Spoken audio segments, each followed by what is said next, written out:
नमस्कार मित्रांनो, लक्ष्मीच्या पावलांनी या मालिकेत 17 जूनच्या भागात असं दाखवलं आहे की कलाला कळलं असतं की हे सगळं सरोज मॅडममुळं घडलेलं असतं आणि ती डायरेक्टली त्यांना बोलते की आज जी काही चांदेकरवर वेळ आलेली आहे याला कारणीभूत तुम्ही आहे हे मला चांगलं कळलं आहे, पण मी यातलं काहीही चांदेकरला सांगणार नाही. तेव्हा सरोज म्हणते नक्की तुला प्रूफ काय करायचं आहे.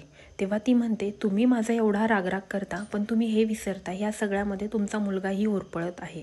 असं बोलल्यानंतर ना सरोज एकदमच शांत होते, कारण की कुठे ना कुठेतरी या सगळ्यामध्ये तिची खूप मोठी चूक असते. त्यामुळे आजचा हा दिवस तिच्या मुलावर आलेला असतो, त्यामुळं ती गप्प बसते.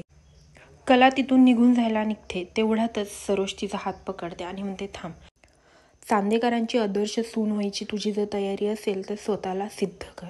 असं बोलल्यानंतर ना कला शांत बसते आणि म्हणते चॅलेंज ॲक्सेप्टेड आणि ती सरोजच्या हातावर हात ठेवते. आता सरोज तिला मानाने घरात घेऊन जाते आणि आता मानाने ती कलाला घरात घेऊन गेल्यानंतर ना आता राहुल आणि त्याची आई रोहिणी ह्यांचं काय होणार आहे हे पाहण्यासाठी विसरू नका लक्ष्मीच्या पावलांनी. आणि पुढच्या अशाच अपडेट पाहण्यासाठी माझ्या चॅनलला सबस्क्राईब करा. धन्यवाद.